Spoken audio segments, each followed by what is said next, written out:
Chants of Modi filled the air of New York Stadium as Prime Minister Modi addressed over 15,000 members of the Indian diaspora in the United States. From lauding the diaspora's role as India's brand ambassadors, discussing India's global role to highlighting India's tech revolution. The Prime Minister's hour-long speech emphasized on the crucial connection between India and its diaspora in the United States. मुझे आपको ये बताते हुए खुशी है कि आपके सुझावों के बाद भारत ने बोस्टन और लॉस एंजलिस में 2 नए कॉन्सुलेट खोलने का निर्णय लिया है.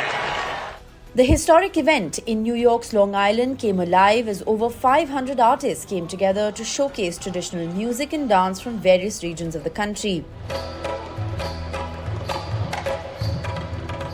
The event also saw big names such as hip-hop artist Humankind, Gujarati singer Aditya Gadvi, among others, enthralling the audience. In his address, Prime Minister Modi highlighted India's growing global force in ongoing conflicts, as well as the growing celebration of democracies between India and the United States. Bharat और America democracy के जश्न में भी एक साथ है. जहां America में चुनाव होने वाले हैं और भारत में चुनाव हो चुके हैं. भारत में हुए ये इलेक्शन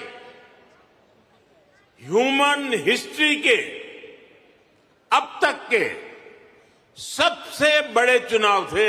हमने सेमीकंडक्टर सेक्टर को भी भारत की तेज ग्रोथ का आधार बनाया है.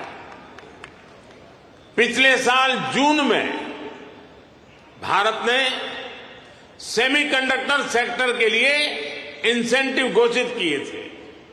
वो दिन दूर नहीं जब आप मेड इन इंडिया चिप यहां अमेरिका में भी देखेंगे. Becoming the first Indian Prime Minister to visit Long Island in 75 years, Prime Minister Modi also announced that India will open 2 new consulates in Boston and Los Angeles, highlighting the deepening relationship between New Delhi and Washington. Bureau Report, NDTV World.